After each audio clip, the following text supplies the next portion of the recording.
ఈ రోజు అయితే నేను కావ్య మీద ఒక crazy prank చేయబోతున్నానండి.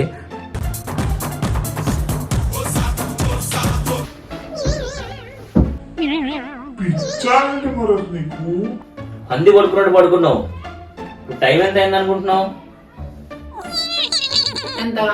Next day time 10 దాటింది. చెప్పాను కదా వాళ్ళకి లేపమని. లేపాను కావ్య, నువ్వు లేకపోతే నేనేం చెయ్యను దానికి. నువ్వు కావాలనే పెళ్లి ఎగ్గొట్టడానికి నువ్వు లేపలేదు అంతే నన్ను. చూడు, ఎప్పుడు ఇలానే చేస్తావు భరత్. నీకు ఏం పిచ్చో నాకు అర్థం కాదు. ఎక్కడికైనా నేను వెళ్ళాలి అనుకున్నప్పుడు మాత్రం నన్ను లేపవు. ఎన్నిసార్లు జరుగుద్దో ఇది. అదే ఏదైనా సినిమా హాల్ కి వెళ్ళిపోవాలి లేదా మీ వాళ్ళ ఫంక్షన్స్ కి వెళ్ళాలి అంటే మాత్రం వెంటనే లేపేస్తావు భరత్. ఎందుకు అలాగా గ్యాప్ లేకుండా టీవీ యాంకర్ మాట్లాడినట్టు మరి మండిపోతుంది భరత్ నాకు. నువ్వు ఎందుకు లేపలేదు?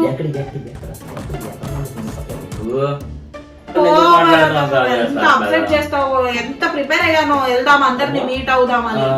ఎంతమంది ఉన్నారండి పెద్ద మీట్ అయిపోవడానికి? మీది ఏమన్నా పెద్ద అంబానీ ఫ్యామిలీయా ఏంటి?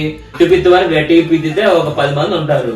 నేను ఫేషియల్ కూడా చేయించుకున్నాను. ఫుడ్ కూడా వండలేదు నేను. చూడు కావ్య, మంచిగా బాగా పెడతారు వాళ్ళు ఫుడ్. నువ్వు ఫేషియల్ చేయించుకున్నా చేయించుకోకపోయినా అదే పీడు మొహం వేసుకొని ఉంటావు.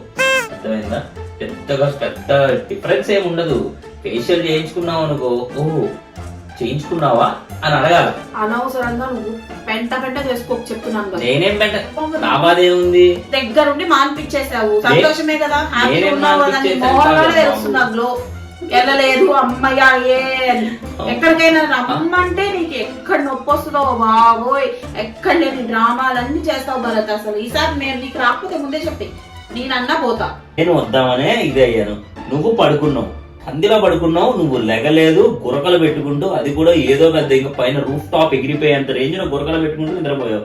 లేపారు 2-3 సార్లు, లెగలేదు. నేనేం చేయను దానికి? నువ్వు పడుకొని నన్నంటే